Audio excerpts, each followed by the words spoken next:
Hello everyone and welcome back to my Bold and Beautiful 29 YouTube channel. I hope you guys are having a wonderful day. Before we start, please hit the subscribe button and give this video a thumbs up. Eric Forrester, Steffi Forrester and Ridge Forrester all took turns berating Carter Walton over his treason. Still, Justin Barber stood his ground on the legal aspect of all this and claimed Carter was indeed the person in charge of Forrester Creations. Carter brought up Brooke Logan's name as he made a speech about defending her, but Steffi knew this was really about Hope Logan. Steffi pushed Carter to see that Hope was using him and that she only declared her love to get what she wanted. After Steffi said Carter was smarter than this, she prompted him to stop everything before it was too late. At the cabin, Hope told Brooke that the preemption was sanctioned and defended Carter's reasons for doing what demanded to be done. Hope also complained since if Steffi tried to force Thomas Forrester or R.J. Forrester out of the company, Ridge would have stopped her. It was different for Hope since she was one of Ridge's children. Brooke felt that this whole LLC plot had gone too far, but Hope claimed that Carter was righting a wrong and pushed her mama to see what an amazing Joe he was. Although Brooke appreciated the way Carter stood up for Hope, she argued that it was wrong to steal Forrester control. Hope, on the other hand, made a vaticination about Carter saving the company's integrity. Indeed so, Brooke held out stopgap that perhaps Carter would come around and see that he was going about this the wrong way. In the Forrester salon, Zend Forrester Dominguez told Will Spencer that they were putting all the samples from Hope for the future in the vault, no way to be seen again. Since Will and Zend tasted that commodity major was going on in the CEO office, they told Elector Forrester not to go over there. It was mentioned that Pam Douglas had the office on lockdown anyway. Although Zend didn't know what was going on, he'd a feeling it was good news. There was some talk about Justin's presence and about all the changes that had been passing at the company recently. Back in the CEO office, Carter defended his plan to reinstate Hope and her line at Forrester Creations, so Steffi called him out for being a fraud. Since Carter had indicted Steffi of letting her particular passions cloud her judgment, she allowed. It was ridiculous for him to now be seeking retaliation for Hope. Ridge eventually gave Carter one further chance to reverse course and make this right, so he advised Carter not to blow it. In jail, Luna Nozawa suggested Bill Spencer was the only bone. Who could understand since he'd done bad effects and had bad effects done to him, too. After Luna admitted she plotted to sleep, she said she kept allowing of Tom Starr and Paul Hollister's faces. Luna said she was a monster and claimed it was like an actual body experience watching herself do those horrible effects. Once Luna allowed. Back to her nonage, she said Poppy Nozawa used to bring home arbitrary men and do medicines with them in the bedroom. Luna used to feel like if she allowed hard enough, she could fly above it all and pretend she was away. Bill ultimately conceded that they both had to fend for themselves growing up.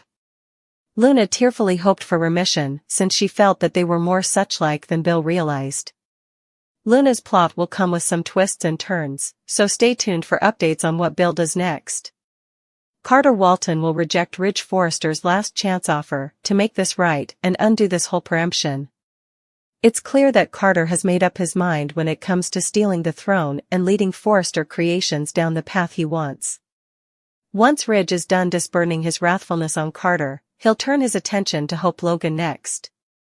Since Ridge blames Hope for filling Carter's head with all these treason plans, he'll surely put her on full blast. Carter will naturally rush to Hope's defense, but Brooke Logan will also jump by and object when Ridge starts disparaging her son. Although Brooke doesn't like Hope's part in all this, she'll still have a problem with Ridge trying to judge Carter's choices on his new gal. Carter has a mind of his own, so Brooke will feel like Ridge is being illegal and maybe unnecessarily cruel with some of his commentary. Brooke will try to move Ridge to make some updates to his point of view, but he'll remain hopping frenetic over this preemption news and Hope's influence. It sounds like Ridge will really rip into Hope with everything he's got, so Brooke and Carter will both object to his treatment of her. Meanwhile, Luna Nozawa will continue her sweats to reconnect with Bill Spencer during his jailhouse visit. It seems like Bill is starting to come around on Luna's perspective that they're a lot likewise, but there's further to the story then.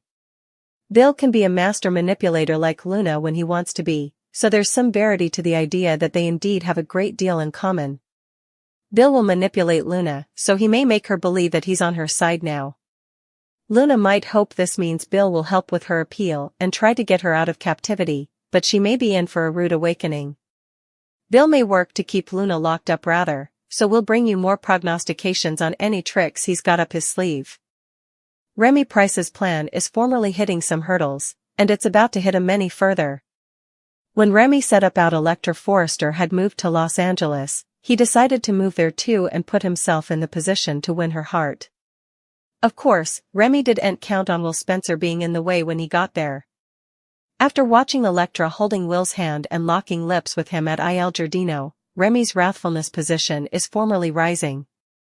Remy would much rather be Electra's swain, so he could spin out when he realizes it's not passing the way he anticipated. Remy is brought Electra off her bases, which makes sense considering she's no way given him any suggestion that she wants him in a romantic way. Still, you can go that Remy isn't going to take Electra's rejection well at all. Since it appears Remy used the deep fakes as a way to get near to Electra and have her spare on him, he may form another plot involving them. Remy might decide that he just has to shake Electra up and give her a reason to lean on him formally again. On the other hand, Remy may choose to avenge and discipline Electra for not repaying his passions. It could indeed be a combination of both angles, but the point is that the deep fakes could come back into play. Electra has formerly been bothered about those dummy libelous prints blowing over now that she's in LA. The last thing Electra wants is to bring shame upon Forrester Creations, especially when these prints aren't indeed real. Whatever the case, Electra lately made plans for date to see a horror movie with Will, so that could be an occasion for Remy to strike back. What if Remy hijacks the horror film webbing and puts Electra's deep fakes up on the screen rather? That would clearly be one way to truly scarify Electra, so we'll bring you more prognostications on how this horror movie night might go down. Remy will make a choice that changes the game in the coming occurrences, so stay tuned for updates on all the chaotic news ahead.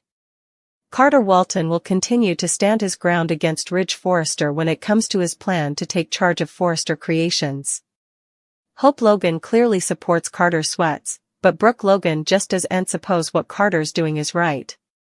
Still, Brooke might have a change of heart if her love with Ridge crumbles.